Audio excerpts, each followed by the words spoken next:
हाँ, आप सब भाई बहनों को मेरा हृदय से नमस्कार।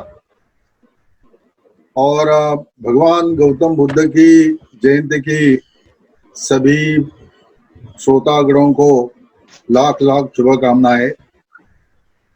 ये अपने देश का अहोभाग्य रहा कि भगवान बुद्ध जैसा महामानव अपने देश के अंदर जिसका जन्म हुआ, उनको कई विशेषण लगाए जाते हैं। बुद्ध, तथागत, सुगत, लोक गुरु, हर एक के अपने अपने एक विशिष्ट अर्थ है। इन सारे विशेषणों से वे जब जीवित थे तभी वो प्रसिद्ध हो चुके थे। भगवान बुद्ध की सबसे बड़ी खासियत ये है कि उन्होंने कभी ये नहीं कहा कि मैं खुद परमेश्वर हूँ, ये भी नहीं कहा कि मैं ईश्वर का पुत्र हूँ, और ये भी नहीं कहा कि मैं ईश्वर का दूत हूँ। वो तो यही कहा करते थे, मैं एक मानव हूँ। जो ज्ञान मैंने प्राप्त किया है वह ज्ञान साधना से आप भी प्राप्त कर सकते हैं। आपके अंदर का दीप जलाओ ज्ञान का, आत्म दीपो भव, आपको भी ज्ञान प्राप्त हो सका है। यह भी उन्होंने कहा कि फलाना फलाना कहना ये श्रुति में बद्ध है, पूर्वजों ने कहा है, ऋषियों ने कहा है, गुरु ने कहा है, परंपरा से आया है, रूढ़ी से चलते आया है। ऐसी किसी भी बात पर विश्वास नहीं करना चाहिए जब तक वो चीज की हम अनुभूति नहीं लेते, तब तक उस पर विश्वास नहीं करना चाहिए। ऐसे थे भगवान गौतम बुद्ध। आज की भाषा में कहना है तो ही वॉज 100% रैशनलिस्ट।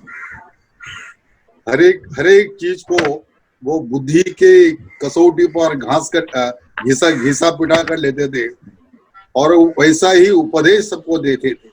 ये उनकी बड़ी खासियत रही है। अब भारत का वैशिष्ट्य ऐसा है कि भारत यह एक धर्म देश है। धर्म देश भारत यह बहुत प्राचीन काल से है।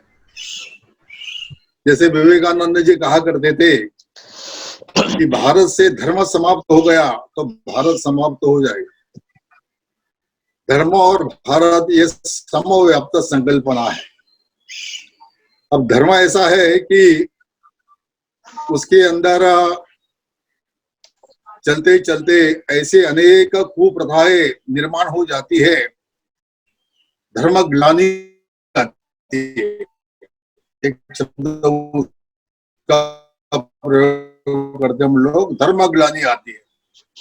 सच्चा धर्म बर्ताव करने लगता है। भगवान गौतम बुद्ध के काल में ये हुआ।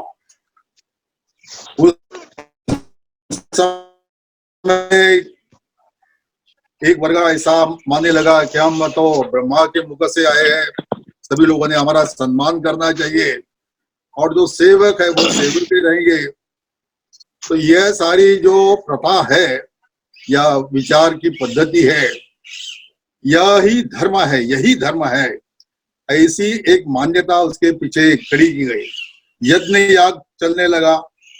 यज्ञ में पशु हिंसा बहुत बड़े प्रमाण में होने लगी, और मनुष्य का जो दुख है वह दुख क्या है, वो क्यों दूर करना चाहिए, कैसे दूर करना चाहिए, इसकी चिंता सब लोग भूल गए। तो भगवान गौतम बुद्ध ने, सिद्धार्थ ने जब घर छोड़ा और तपस्या की, तो इसी प्रश्न का उत्तर ढूंढने के लिए कि आखिर दुख क्या है, वो क्यों। दुख को भी हमें समझना चाहिए। ये केवल एक शब्द से नहीं ध्यान में आता। तो दुख का मतलब होता है, दुख की अनुभूति कौन कर रहा है। शरीर मर गया, शरीर से चेतना चली गई, फिर वो शरीर पर गर्म पानी डाला, ठंडा पानी डाला, इसका उस शरीर पर कोई परिणाम नहीं होता है। ये दुख की अनुभूति करने वाली चेतना होती है। इसलिए दुख का मतलब होता है कॉन्शियसनेस, अनुभूति। अपने जिसको बोलते हैं कि मराठी में बोलते हैं जाणीव।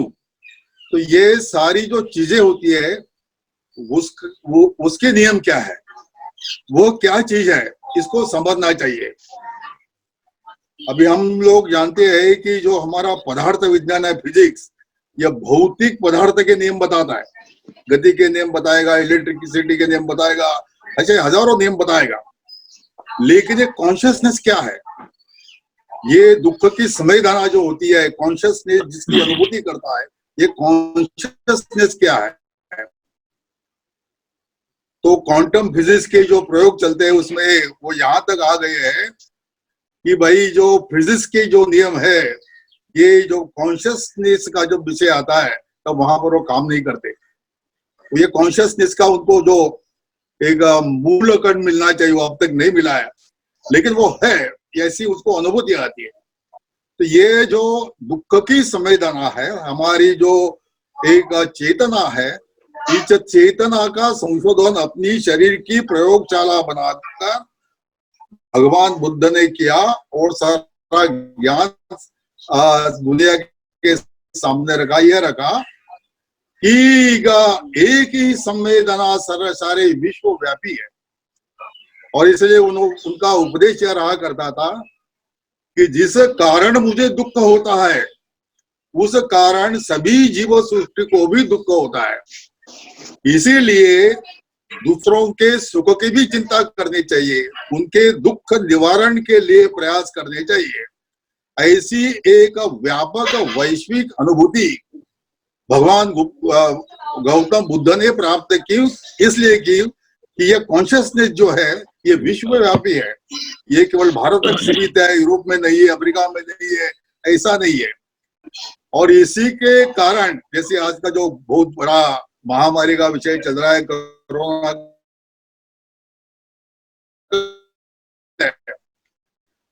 और ये मानव सभी जगह पर के मानव इससे पीड़ित है। तो यह सारा जो है उससे उसको मुक्ति दिलानी चाहिए। इसीलिए भगवान गौतम बुद्ध की शिक्षा का सबसे बड़ा महत्व का विषय 2500 साल पहले यह आया कि भाई मनुष्य की सेवा करो। और भगवान बुद्ध ने अपने जीवन में इसका आदर्श स्थापित किया। कोई भिक्षु बीमार है और बहुत दुर्धर इस प्रकार की उसको कुछ बीमारी उत्पन्न हुई है, तो वो खुद जाकर उसकी सेवा और सब करते थे। किसी को कुछ खाना नहीं मिला तो उसके खाने पीने की वो चिंता करते थे। इस प्रकार से दूसरों के दुख में एक ही चेतना का अनुभव हम सब में करना, यह भगवान गौतम बुद्ध की शिक्षा का सबसे बड़ा और महत्वपूर्ण भाग है। अब उन्होंने जो धर्म में गलत प्रकार की जो सारी बातें आ गई थी, इन सारी बातों को दूर करने का प्रयास किया। यह एक अपनी खास भारत की खासियत, बाकी देशों में ऐसा नहीं होता है। उदाहरण के लिए क्रिश्चियनिटी में प्रोटेस्टेंट और कैथोलिक इनके झगड़े अगर आप मध्य युगीन झगड़ों का अध्ययन करोगे, फ्रांस होगा, इटली होगा, स्पेन होगा, इंग्लैंड होगा, तो ये ध्यान में आएगा कि एक 100 साल में 20-25 लाख लोग मारे जाते थे, लड़ने वाले भी क्रिश्चियन, और वो भी ऐसे क्रिश्चियन जो बाइबल को मानते हैं, ईसा मसीह को मानते हैं। यह एक उनकी पद्धति नहीं, अपनी ये पद्धति नहीं है। भगवान गौतम बुद्ध ने क्या किया, तो भगवान गौतम बुद्ध ने जो पशु हत्या के यज्ञ बंद किए, और यज्ञ ने क्या, यह अर्थ उन्होंने समझाया। एक राजा था, वो यज्ञ करना चाहता था, बहुत धन उसने जमा किया, बहुत पशु इकट्ठा किए। तो राजा के पुरोहित ने कहा कि महाराज ये यज्ञ करने के लिए समय है, अपने देश में अकाल पड़ा है, और ऐसे समय में इस प्रकार से धन ऐसे काम में नहीं खर्चा करना चाहिए। तो अब उसने कहा, राजा ने पूछा तो क्या करना चाहिए? तो वो पुरोहित कहता है कि महाराज यह धन आप काश्तकारों में बांट दो, जिनको बीज लेना है वो बीज लेंगे, औजार लेना है औजार लेंगे। छोटे छोटे व्यापारी होते हैं, उनको धन की आवश्यकता होती है, उनको धन दीजिए। किसको कुछ विदेश में जाकर व्यापार करना है उसको धन दीजिए। इस प्रकार से आप दोगे तो जो कारोबार इकोनॉमिक एक्टिविटी बढ़ेगी तो आपका राजकोष भी उसके कारण बढ़ जाएगा। राजा वैसे करता है, बारिश अच्छी होती है, फसल अच्छी आती है, और राजा का जो टैक्स रेवेन्यू है वो दुगना तिगुना हो जाता है। राजा भी खुश होता है, बहुत धन जमा हो गया है, चलो ईसा यज्ञ करेंगे। तो पुरोहित कहता है कि नहीं महाराज, अब ऐसा समय नहीं है। तो वहां भी क्या काम बचा है? बहुत काम बचा है। अभी राज्य में सड़कें नहीं है, तो यातायात के साधन उत्पन्न करने चाहिए। जो बूढ़े बीमार अनाथ लोग रहते हैं, जिनकी देखभाल करने वाला कोई नहीं रहता है, उनकी देखभाल करनी चाहिए। और भी जो यात्रा वितरा करते हैं उनके लिए निवास की कुछ व्यवस्था करनी चाहिए, दवाखाने बनाने चाहिए। तो राजा वैसे सब करता है। करने के बाद फिर प्रजा यही कहने लगती है, हे भगवान, ये इनको हमेशा के लिए प्राप्त हो कि जो प्रजा की इस प्रकार की चिंता करता है। आधुनिक काल में जिससे हम वेलफेयर स्टेट कहते हैं ना, ये वेलफेयर स्टेट की कल्पना भगवान गौतम बुद्ध ने 2500 साल पहले रखी है। जो आज का हमारा शासन जो है वो यही करता है। Direct to principles of state policy का इम्प्लीमेंटेशन करना जब प्रारंभ होता है, it's nothing but the welfare state propagated. और 2500 साल पहले बुद्ध ने बताया, वही एक रास्ता सारे समाज को सुखी करने का है। यह जो यज्ञ को नया अर्थ दिया भगवान गौतम बुद्ध ने, यज्ञ यानी पशु हत्या नहीं है, घी भी उसमें डालकर उसको सत्यानाश करना नहीं है। तो जो पैसा है, धन है, तो जिसको जिसकी आवश्यकता है, जिसके कारण समाज के अंदर एक इकोनॉमिक एक्टिविटी और बढ़ते चले, मल्टीप्लाई होते चले, जिसके कारण एक संपत्ति का निर्माण हो और फिर टैक्स उसके कारण भी बढ़े, ये सारा विषय यज्ञ का जो नया अर्थ उन्होंने ये दिया है। भगवान बुद्ध ने धर्म यानी क्या, यह बहुत सुंदर शब्दों में कहा है। उनका एक कपलेट है, यो धम्मम पश्यति सो मम पश्यति। जो धर्मों को देखता है वो मुझे देखता है। यो मम पश्यति तो धम्मम पश्यति। जो मुझे देखता है वो धर्म को देखता है। अब धर्म क्या है? तो धर्मों को समझाना मेरे जैसे व्यक्ति के लिए बहुत कठिन बात है, लेकिन धर्म यानी कर्तव्य पालन होता है। तो भगवान गौतम बुद्ध के जितने भी उपदेश आप पढ़ो, वो राजा के लिए क्या उपदेश हो, वेश्या को किया हुआ उपदेश हो, एक पत्नी को किया हुआ उपदेश हो, एक गृहस्था धर्मी को किया हुआ उपदेश हो, या भिक्षु को किया हुआ उपदेश हो, एक सरी का उपदेश वो नहीं करते। एक ही बात वो सबके सामने नहीं रखते। जिसकी जो आवश्यकता है वही बात उसको वो रखेंगे। सेवक का धर्म क्या है, तो पत्नी का धर्म क्या है, गृहस्था धर्मी क्या है, तो गृहस्था धर्म ने चिंता करनी चाहिए कि अपनी जो धर्म पत्नी है उसका सम्मान करना चाहिए। उसको जो घर के लिए चीजें लगती है उसका इंतजाम करना चाहिए, उसका कभी अपमान नहीं करना चाहिए। उसे वस्त्र आभूषण लगते हैं, वह उसे पर्याप्त मात्रा में देने की व्यवस्था करनी चाहिए। एक युवक था, वो नदी में ऐसे पानी लेकर 4-10 दिशाओं में डाल रहा था। भगवान गौतम बुद्ध ने उससे पूछा कि तू क्या कर रहा है? वो कहता है कि मैं 10 दिशाओं की पूजा करता हूँ। तो भगवान कहते हैं कि 10 दिशाओं की पूजा ऐसा नहीं होती। बोले कैसे नहीं होती? अरे मुझे तो ऐसा ही सिखाया, ये हाथ में पानी लेने का, ये मंत्र कहने का, पानी डाल देने का, ऐसा नहीं होते। तो भगवान गौतम कहते हैं कि भाई पूर्व दिशा जो है ये पत्नी की दिशा है, तो उसके प्रति तेरा कर्तव्य क्या है वो भगवान बताते। पश्चिम दिशा है, माता पिता की दिशा है, उसके प्रति तेरा कर्तव्य क्या है, उसका आचरण करो। फिर पुत्रों के बारे में कौन सी दिशा है, अपने पितरों के बारे में कौन सी दिशा है, राजा के बारे में कौन सी दिशा है, ऐसे 10 दिशाओं का वर्णन करते हुए वो ये बताते कि हर एक जगह तेरा कुछ कर्तव्य है, इस कर्तव्य का पालन करना यानी 10 दिशाओं की पूजा करना। यह नहीं उन्होंने कहा कभी क्या मूर्ख लोग हो, यज्ञ यज्ञ करते हो, कोई अर्थ है उसमें, फेंक दो सब ये सब, ऐसा नहीं कहा। यज्ञ जरूर करो, लेकिन यज्ञ इस प्रकार करो कि जिसका लाभ सारी प्रजा सारी सृष्टि को हो जाएगा।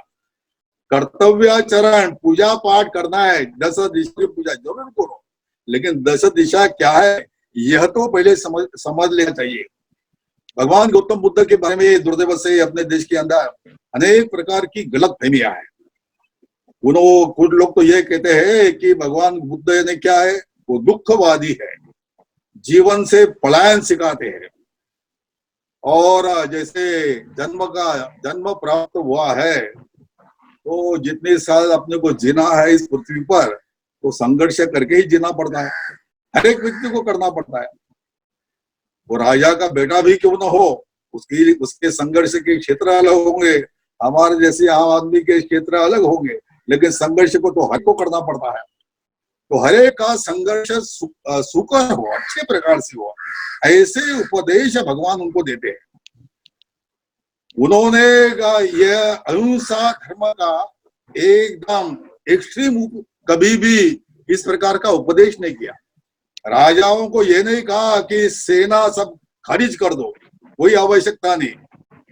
जब शत्रु आएगा तो ये सारे भिक्खु की सेना वहां पर खड़ी करो, वो सब उनको मैत्री करुणा मुदिता का पाठ बताएंगे और वो सब शांत हो जाएंगे, ऐसा नहीं कहा। वो तो उनके एक बार बिंबिसार राजा ने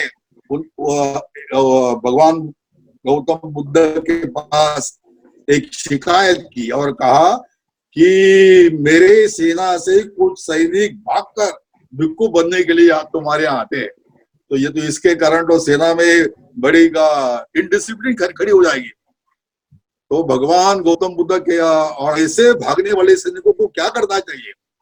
तो भगवान गौतम बुद्ध कहते हैं जो भगोड़े सैनिक है उनको पकड़कर देह दंड देना चाहिए, उनको कभी भी किसी भी प्रकार से माफ नहीं करना चाहिए। अहिंसा की शिक्षा देने वाले भगवान बुद्ध ये कहते हैं, इसको ध्यान में रखना चाहिए।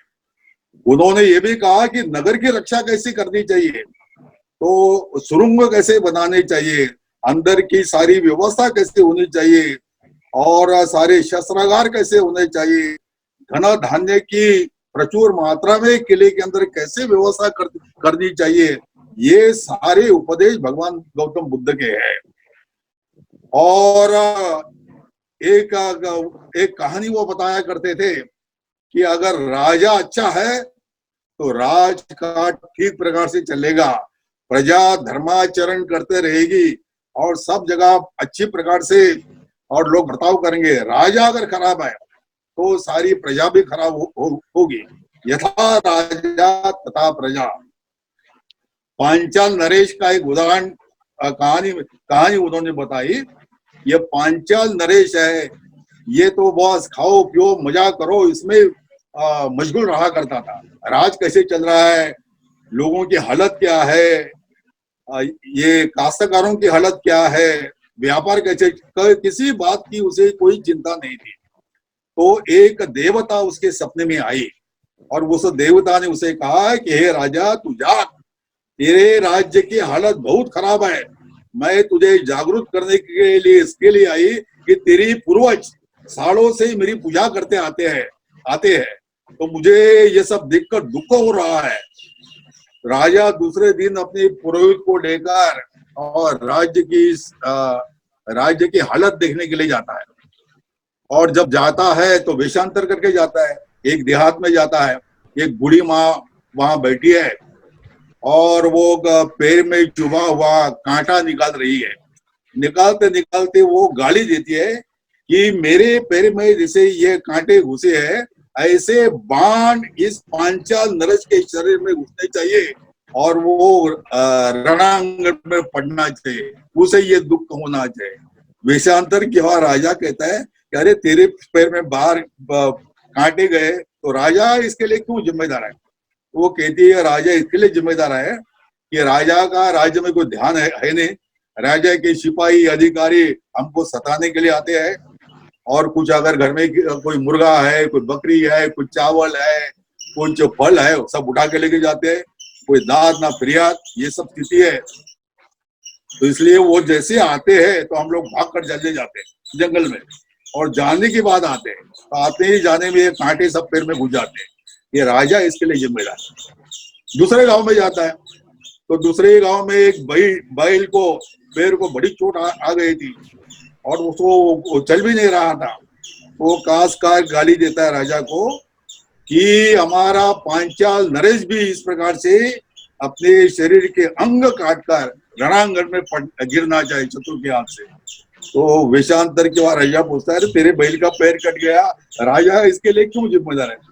वो कहता है कि ये समय पर खेती नहीं होती है, कभी बारिश आती है कभी नहीं आती है, और तुम्हारे राजा के सिपाही अधिकारी हमको बहुत सताते हैं। तो हम जब जैसा समय मिले तो खेती का काम प्रारंभ करते हैं, तो गलत समय में काम प्रारंभ किया है इसलिए ये सारा हालत होता है। और खेती का एक जो औजार है वो बैल के पैर को लग गया है, राजा इसके लिए जिम्मेदार है। सर 2 मिनट के लिए थोड़ा सा गांव में सर इसमें 2 मिनट बाद ऐड हो जाएगा, अपने आप ऑटोमेटिक जुड़ेंगे। इसका टाइम होने जा रहा है, 2 मिनट तक आप बोलिए फिर रीजॉइन करेंगे। ठीक है सर। तो बाद में फिर इस प्रकार से एक बूढ़ी माँ भी उसको गाली देती है, अंत में एक मेंढक उसको गाली देता है। अब मेंढक का क्या सवाल है राजा से? तो मेंढक की गाली सुनने के बाद हेलो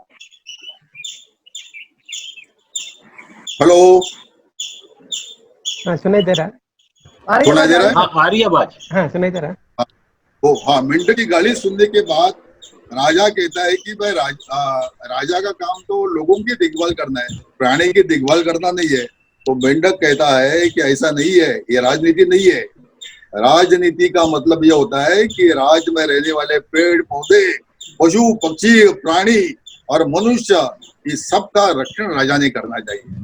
ये राजनीति का धर्म बताने वाले भगवान गौतम बुद्ध की लंबी कथा है।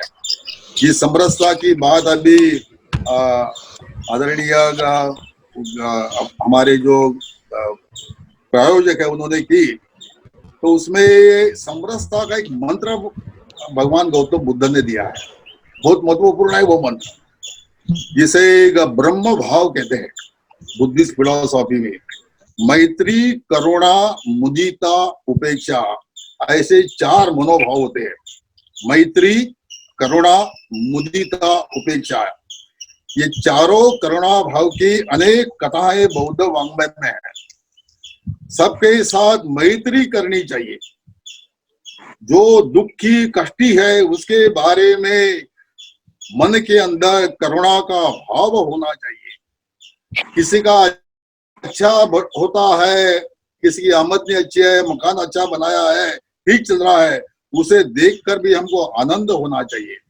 और समाज के अंदर ऐसा वर्ग होता है कि जो बुरी बातें करने का ही आदी होता है, कितनी भी प्रकार से उसे समझाओ, वो कुत्ते के टेढ़ी दुम जैसा होता है, वो कभी सुधरने वाला नहीं होता है, तो उसकी उपेक्षा करनी चाहिए। ये मैत्री, करुणा, मुदिता, उपेक्षा, पातंजल मुनि का भी इसका एक श्लोक है। मैत्री, करुणा, मुदिता, उपेक्षा नाम पुण्य विषयाणाम भावना चित्त प्रसादनम। तो इस प्रकार से मैत्री करने से, करुणा रखने से और आनंदी व्यक्त करने से, उपेक्षा करने से हम आनंदमय और इस प्रकार का जीवन बिता सकते हैं। तो यह सारा विषय जो है भगवान बुद्ध ने अपनी शिक्षा के माध्यम से दिया। जाति प्रथा, अस्पृश्यता, ऊंच नीचता, इस सारे को उन्होंने खारिज कर दिया। एक अश्वलायन संवाद नाम का सूक्त, ये बहुत प्रसिद्ध है इसके बारे में। तो उसमें जो अश्वलायन ब्राह्मण है ये गौतम बुद्ध से कहता है कि ब्राह्मण तो सभी वर्गों में श्रेष्ठ है, वो ब्रह्मा के मुख से आए हैं। तो भगवान गौतम बुद्ध उसे कहते हैं कि अरे ब्राह्मणों की जो स्त्री होती है, पत्नियां होती है, वह गर्भवती होती है कि नहीं?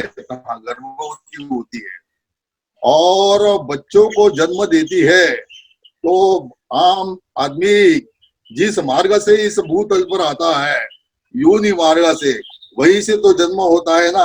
हाँ, वही से जन्म होता है। फिर तो उसकी इस आधार पर कहता है कि ब्रह्मा के मुख से ब्राह्मण आए। वो बेचारा भगवान गौतम बुद्ध की आर्गुमेंट करने की बहुत बड़ी खासियत रहा करती थी। और फिर ऐसे अनेक प्रकार से उसको समझाया कि जन्म के कारण कोई ब्राह्मण नहीं होता है, कोई क्षत्रिय नहीं होता है, तो कर्म के कारण उसका जो कुछ उसको ब्राह्मण करना चाहिए, क्षत्रिय करना चाहिए, या जो कुछ संज्ञा देनी चाहिए उसके कारण देनी चाहिए। जाति तो एक मनुष्य जाति है, पशुजाति है और जलचर जाति है। इस प्रकार का जाति का विचार करना है तो इस प्रकार से करना चाहिए। ऐसा एक जाति प्रथा, इसके बारे में भी उनकी एक डोर टू ग्राही थी। अंत में एक छोटा सा उदाहरण देकर मैं अपनी वाणी को विराम दूंगा। समाज के अंदर काम करना है तो समाज के अंदर काम करते समय जो सामाजिक कार्य करता है उसे बहुत कुछ सहन करना पड़ता है। भगवान गौतम बुद्ध की कहानी में अपने एक शिष्य वो इस दक्षिण देश में धर्म प्रचार के लिए जाने वाला था। भगवान बुद्ध उसे कहते हैं कि भाई तू जा रहा है, यह ऐसा प्रदेश है कि तेरे लिए अपरिचित है, तो तेरा उपदेश सुनकर लोग तुझे गाली देंगे, तो तू क्या करेगा? वो कहता है कि मैं तो यही सोचूंगा कि लोग इतने अच्छे हैं कि उन्होंने मुझे गाली केवल दी, मारा नहीं। तो बोले नहीं, कुछ लोग ऐसे हो गए वो तो गाली तक रुकेंगे नहीं, हाथ में डंडा बिंडा लेकर भी तेरी पिटाई करेंगे, तब तू क्या सोचेगा? तो वो कहता है मैं यही सोचूंगा भगवान कि लोग इतने दयाघन है कि देखो उन्होंने केवल मुझे मारा है, मेरा प्राण नहीं लिया।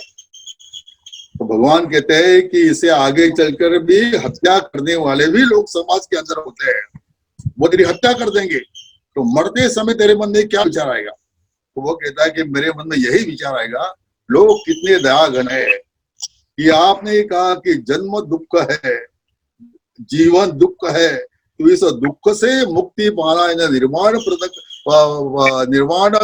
पद को प्राप्त करना, यह मैं निर्वाण पद को प्राप्त हो रहा हूँ, ये लोगों ने मुझ पर बड़ा उपकार किया है, ऐसी भावना मेरी रहेगी। ऐसे थे भगवान गौतम बुद्ध। तो उनकी शिक्षा आज के युग में जितना हम उसका अनुसरण करें, अध्ययन करें और खुले मन से उसको स्वीकार करना चाहिए। हम लोग क्या करते हैं कि किसी न किसी प्रकार का लेबल लगा देते हैं और एक लेबल लगाकर काम नहीं चलेगा। राजनीति का लेबल लगाएंगे या और किसी का लेबल लगाएंगे। ये अपने देश के महामानव थे। भगवान गौतम बुद्ध के बारे में भगवान अपने विवेकानंद जी ने भी इतने गौरवपूर्ण शब्दों में कहा है कि ये तो